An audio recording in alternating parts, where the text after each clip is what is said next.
The Ole Miss Rebels welcome the Georgia Bulldogs to Vaught-Hemingway Stadium. Some are calling this the biggest game of the Lane Kiffin era in Oxford. Helping us break it all down from the Ole Miss perspective, good friend of mine and friend of the show, Zach Berry of the OMSpirit, the On3 affiliate for the Ole Miss Rebels. Zach, what's going on, man? Appreciate you taking the time. It's great to chat with you once again.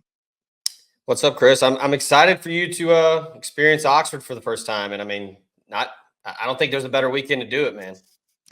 I'm pumped, man. I mean, to your point, when I was looking at the schedule in the preseason,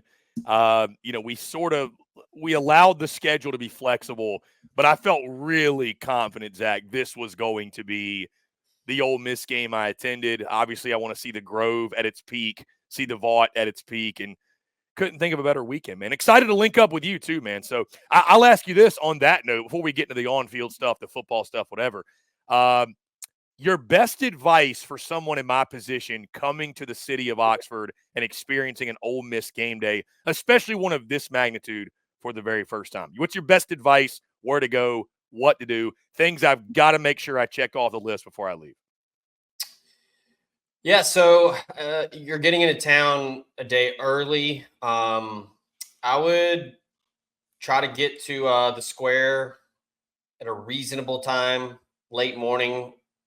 Try to get in some lunch. I know I heard the Oklahoma weekend. I was hearing horror stories about lines for places to go eat because that was, Oklahoma, only the second time Ole Miss had ever played them. So Oklahoma fans were all in on going to Oxford. Georgia fans probably been to Oxford plenty. Honestly, there's probably a lot of Georgia fans that attend school at Ole Miss. So they're probably gonna have some friends and family coming in town. It'll be another packed weekend. But yeah, get to the square, walk around. It's a pretty they call it a snow globe town. It's a pretty scenic town square. You've got shops, you've got really good restaurants you can pop into. You got some bars if you want to get a beer or a cocktail around lunch. Do some day drinking. I would say that. I mean, you don't even have to go sit down and eat. You can just kind of wander around. Go check out Square Books. It's an institution. It's been there forever. Really great bookstore right there on the corner when you get onto the square. And then if you've got time, maybe the journalism student in me, but I would suggest go check out Roanoke, William Faulkner's house. It's pretty close to campus. You can go check that out. It's pretty cool. And then just kind of go wander around campus if you want. It looks night and day different from when I was in undergrad. It's gotten bigger. They're building new, campus buildings, fraternities, sorority houses, dorms. It's a growing town now. It's not a city yet. I don't think it'll ever be a city, but the enrollment's way up. It's no longer the second smallest in the conference. It's really growing, but yeah, I would suggest that Friday, go to the square, get you something to eat, walk around, check it out. And then for game day, I mean, the Grove is going to be bumping early. It's a 2:30 kick, so people will probably be out there, 5, 6, 7 a.m. And just wander around. I tell people all the time, it doesn't matter if you don't know anyone. You're probably going to get pulled into a tent at some point, or someone's going to ask you where you're from. Hey, do you want a drink? Are you hungry? Ole Miss fans are pretty good about being hospitable like that. It's kind of like, I think Ole Miss fans understand the assignment when it's, hey, this is, kind of what we're known for. We want to show it off to everyone. So typically any tent is going to want you to come in. They're going to ask you where you're from, what you're doing there, all that stuff. And then as far as the game, I would suggest getting in there early. It was with construction on campus, it would get a little bottlenecky trying to get in, so it would take a while. But yeah, get to your seat early, check out all the that's what I like to do when I go to away games. I like to see the pregame. Every school is different.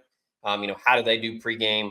And then afterwards, I mean, if you're still filling up for it, it's 2:30 kick, so you'll have plenty of time. You can go to the square, hit up some bars, find a place with some TVs and belly up. And just have a good time. But yeah, I mean, look, it's a small town, so everything's pretty walkable. So that's a good thing because driving is just not going to be possible Friday afternoon into the evening, and then Saturday will just be, it'll probably be gridlock. So yeah, you can walk everywhere. And as far as like, if you want to know like some of my go-to spots to eat, which we'll link up on Friday, but I got to give a shout out to Volta. It's a Greek spot, really good margaritas and some of the best souvlaki I've ever had. And then you've got across the street, everybody knows about Big Bad Breakfast, Snack Bar, two of the better establishments. Dude, you talk about getting there early. If you want to go to Big Bad, you better get there a couple hours before they open. But yeah, look, pretty much everywhere in town is going to be a really good place to eat. Can't go wrong. But it's a long-winded way of saying you can just kind of wander in Oxford, man. It's a cool town. It's small, so you can get around easily. So yeah, it's going to be fun. I'm excited for you to experience it for the first time. Well, like you said, Zach, I know you and I will be linking up, and to your point of exploring, myself and the GoPro will be doing what we'll be doing all season, which is just that, exploring, and kind of just, it's worked out pretty well to this point, Zach. I'll say that. Let's talk some Ole Miss football, obviously getting into it. 7-2, 3-2 in conference play to this point, coming off the big 63-31 win over the Arkansas Razorbacks. But Zach, when you look at this season as a whole, just give me your takeaways to this point, because I think it's interesting. You obviously earlier in the season had what feels like even on a weekly basis, it becomes more and more of an inexcusable loss to the Kentucky Wildcats at home. You got the really tough loss to the LSU Tigers where you go into overtime. You lead that entire game until you don't and lose the game. So it's kind of the curious case of Ole Miss football this year, Zach, where we know this team is loaded with talent, right? That win at South Carolina looks better and better week after week, especially the way you won that football game. You know, you kind of trudged your way through beating Oklahoma, and then you finally exploded against Arkansas. But it's one of those things coming into this matchup, Zach, where it's like, you know, Ole Miss having 2 losses at this point is very disappointing, I would imagine, for Ole Miss fans. It's disappointing for those of us that had high hopes for this football team this season. But you look at it and you say, on the flip side, I mean, they've only trailed, Zach, for 2 minutes, essentially, this entire season. And there aren't many top-tier teams even that can say that. So I say all that to say, Zach, like, what do you make of this team going into the matchup against Georgia, a game in which we're going to talk about how important it is. We all know at this point how big of a game it is. But, like, what do you make of this team to this point? A team that stockpiled with talent, defense has been great, but there's been a couple of really disappointing losses mixed in there as well. Yeah, I mean, as of now, which, you know, there's still plenty of time, plenty of ball left to get back into the college football playoff discussion. But I think the word that comes to mind probably is agonizing. Like you said, inexcusable loss to Kentucky. Ole Miss should have never lost that football game. And then LSU, same thing. Had plenty of opportunities, both games, plenty of opportunities to put it away. Couldn't do it. Just to pour some more cold water on Ole Miss fans before we heat it up when we get to talk about this Georgia game. I was seeing, looking at The Athletic, Seth Emerson had a good piece about what he thinks is maybe the stat that holds the answer to a championship-worthy program. And so the late, great Michael Brockstein calculated that yards per play differential is the stat to know. And basically, over time, teams that generally had plus 2.5 or more could win a national championship, and plus 2 was to make the then 4-team playoff. So that's held up over the years. You've got Alabama was an outlier last year. They were 1.58, made the playoff. But looking at this year, Ole Miss is plus 3.3. That's tops in the country. And then you look at power conference games. So a lot of people are like, well, you know, when you talk stats with Ole Miss, like, well, they played all the cupcakes in the beginning. Okay, power conference games, Ole Miss is plus 2.05. So still tops in the country in yards per play differential. So it's frustrating. It's agonizing for Ole Miss fans. There's no reason. Ole Miss should be undefeated right now and be number 1 in the country. I mean, there's no way around it. Those 2 games were, were bad losses. Losing on the road in overtime to LSU, if you're a one-loss team, that's not going to hurt you at all. Kentucky, though, at home, I wasn't at that game, but I know people that were.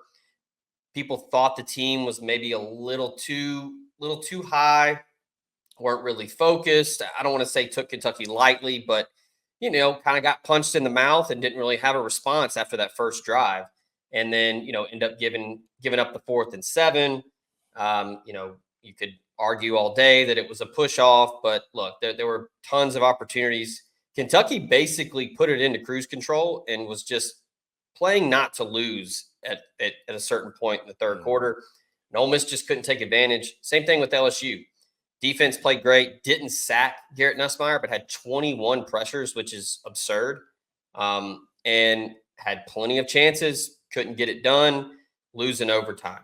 But yeah, like you said, last week, that was the offense that everybody was kind of promised from Ole Miss. And it was without Trey Harris or Caden Prescore, which is insane. If somebody told you Ole Miss is going to score 63 in an SEC game, you're probably, Trey Harris probably had 3 or 4. Prescore might have had a couple. No, neither one of them played. It was the Jordan Watkins show. Jackson Dart is now back into the Heisman conversation. I think he's at like plus 2,000 now. But yeah, at this point though, you're at home against a Georgia team that has been really up and down this year. So it's as good an opportunity as any for Ole Miss to re-announce themselves into the college football playoff discussion. Zach, you mentioned the word agonizing. What do you think has been the most agonizing part to this point? Has it been the offensive side? I mean, I think the defense has been pretty electric from what I've, 41 sacks at this point. It's one of the best D-lines in the country. Like, I feel like the defense is held up there into the bargain. Would you say it's been the offensive side? I mean, what about this team do you think that you mentioned, like, what was promised? And, again, we were all doing it in the summer. Our dreams and visions of what this team was going to look like were running about as wild as you could imagine. But what's been the most agonizing part in your mind? It's been the offense. I made the comment a couple weeks ago, and, I don't know, maybe Lane listened to the show. I kind of questioned that, he lost his edge a little bit. It wasn't the Lane Kiffin that we've known to love, calling plays, throwing the play sheet up in the air, running down the field before the ball's even thrown. He knows the touchdown's coming. We haven't seen that much this season. And I don't know. I mean, it could be a number of things, right? It could be, he's taking on a more CEO approach and he's letting his coordinators coordinate. Maybe playing a little tight, coaching a little tight. I don't know.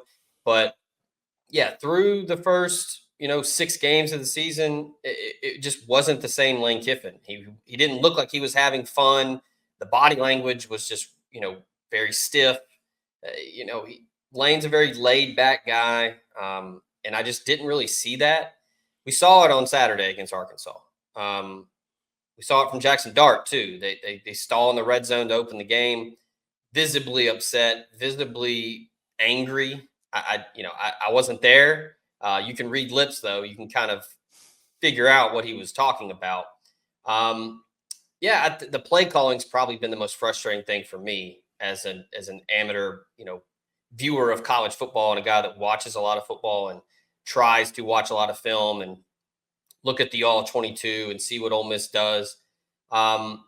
Just kind of ignored the middle of the field for most of the season. The tight ends weren't a big part of the game plan, and it was kind of a square peg round hole with the run game.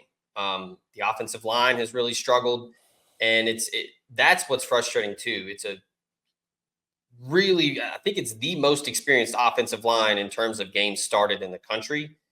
So these guys have played a lot of football. It's not like they all of a sudden forgot how to block. I think it's just been trying to figure out the proper group of 5 to put in there at one point, put the guys in the right spots. And then you add in the injuries. They've had a couple injuries up front on the offensive line. Trey Harris has been banged up. Now Henry Parrish is probably out for the year after the lower leg injury he sustained in the Arkansas game. It's been the offense without a doubt. There are no qualms with the defense at this point. I mean, Pete Golding, what he's done with that defense, the ROI on the transfer portal investment over there is through the roof right now. I mean, this is easily the best defense I've seen at Ole Miss in my 36 years on this planet. 2008 was a really, really good defense. A lot of guys played in the NFL from that defense. 2014 was statistically top 5 in pretty much every category throughout the year. This right now is probably the best, especially the front 7. And that's not that the back end's solid. The front 7 is about as good as it's been at Ole Miss in my time watching Ole Miss and covering Ole Miss. You've got the known, Walter Nolan, Prince Umamielen, J.J. Pegues, Jared Ivey up front. The linebackers, though, Pooh Paul, T.J. Daughtery, Kari Coleman, Centurion Perkins, they have been electric. Perkins looking like a 5-star. He was, kind of deer in the headlights as a freshman. He's looking like he's growing into what everyone thought he would be. Leads the SEC in sacks. And that's kind of the key for Saturday, right? You got to get to Carson Beck. You got to make him make mistakes. Which he's been prone to do over the last couple of weeks. So, Zach, on that note, turning our attention to this game against Georgia, fair or unfair to call this, dare I say, the biggest regular season game in the history of Ole Miss football? Oh, that's beyond fair. Just for several reasons. First year of the 12-team playoff, Ole Miss wins this game, you're right back in the mix. I've already seen some projections that have Ole Miss as, one of the first 4 out. So I think this right here, look, it's college football. Insane stuff happens all the time. I mean, Vanderbilt beat Alabama, for Christ's sake. I mean, something can happen, but you have to think if Ole Miss can get it done this weekend, then hit the bye week, it's a 2-game season after that. You got Florida, then you got Mississippi State. Florida's got a 3rd-string quarterback now. Mississippi State's probably the worst Power 5 defense I've seen in a long time. You get them at home. You finish 10-2, and then all you can do at that point is just let the dust settle and see where you fall. I think if Ole Miss finishes 10-2 with a win over Georgia, it's probably in. But, yeah, easily the biggest game in history of this, especially this program under Lane Kiffin. I mean, this is a program-defining game for him. And it's kind of – with the expectations coming into this season, it's hard to not say it was a quote failure if you finish 9-3 or whatever, but it's unprecedented levels of winning under Lane Kiffin. He's up to 41 wins now. He was the fastest to win 40 in the history of the program. You're 18-4 of the last 22 games. But you hire Lane Kiffin, you give him the extension, you get all these players through the portal. You get Jackson Dart coming back for a 3rd year to get to the college football playoff. So it's going to be a lot of pressure this Saturday. So who is going to play? Yeah, you got to be loose. You got to have fun. I think that's what they did on Saturday. I think Kiffin kind of, relaxed. Everybody kind of took a breath. Everybody exhaled a little bit. And they just went out and played. You just got to go out and play ball. And I think earlier in the year, Ole Miss was pressing. So this is – and it's an interesting, the game between the ears Saturday is one to really dive into because Ole Miss, I mean, it's backs against the wall. Got to win.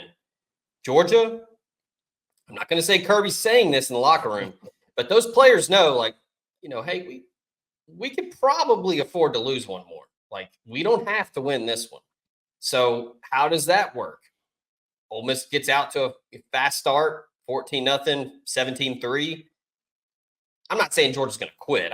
They're not going to quit, but they're 18, 19, 20-year-old kids. They know we're good.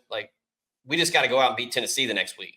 So that's, I think, the key for Ole Miss is pressuring Carson Beck, getting after him, getting in his face. And then Ole Miss has got to get out to a fast start, get the crowd into it, and try to get this win to really jumpstart the college football playoff campaign again.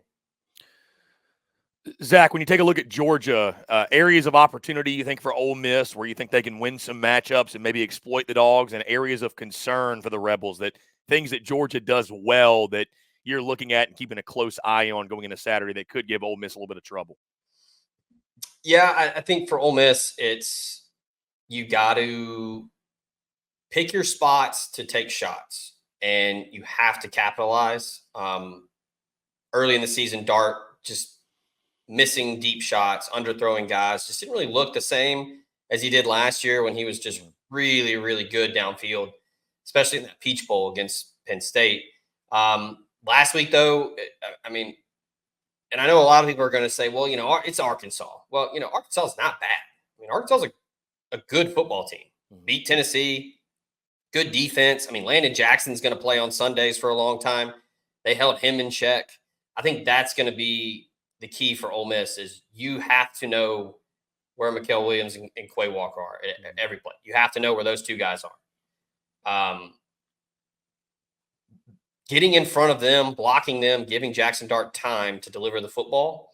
And I think that the offense will be fine. You're going to see more Ulysses Bentley now with Parrish out. They played Dominique Thomas a lot in that Arkansas game. It was a blowout. They wanted to get him in, get some reps. The Clemson transfer, he ran the ball well.